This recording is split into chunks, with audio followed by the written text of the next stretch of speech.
అమావాస్య రోజు కానీ, బుధవారం కానీ, శనివారం కానీ ఇంటి ముందు కట్టాలి.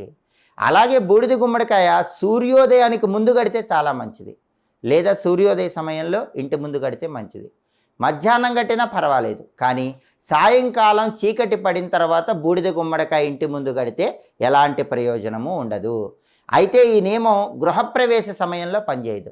గృహప్రవేశ సమయంలో మాత్రం ఎప్పుడైనా రాత్రిపూటైనా కట్టుకోవచ్చు, కానీ మిగిలిన సమయాల్లో మాత్రం చీకటి పడ్డాక బూడిద గుమ్మడికాయ కడితే ఎలాంటి ప్రయోజనం ఉండదు. అలాగే బూడిద గుమ్మడికాయకి బూడిద ఉందని చాలామంది నీళ్లతో కడుగుతూ ఉంటారు. ఎప్పుడైనా సరే బూడిద గుమ్మడికాయ నీళ్లతో కడిగితే దానిలో ఉన్న శక్తి తగ్గిపోతుంది. ఇంకా ఆ బూడిద గుమ్మడికాయ దిష్టి తీయటానికి, దిష్టి పోగొట్టుకోవటానికి పనికిరాదు. అలాగే బూడిద గుమ్మడికాయకి పైన తొడిమ ఉంటుంది. ఆ తొడిమలో చాలా శక్తి ఉంటుంది. ఎప్పుడైనా సరే బూడిద గుమ్మడికాయకి తొడిమ విరిగిపోతే మాత్రం అది ఎలాంటి ఫలితాలు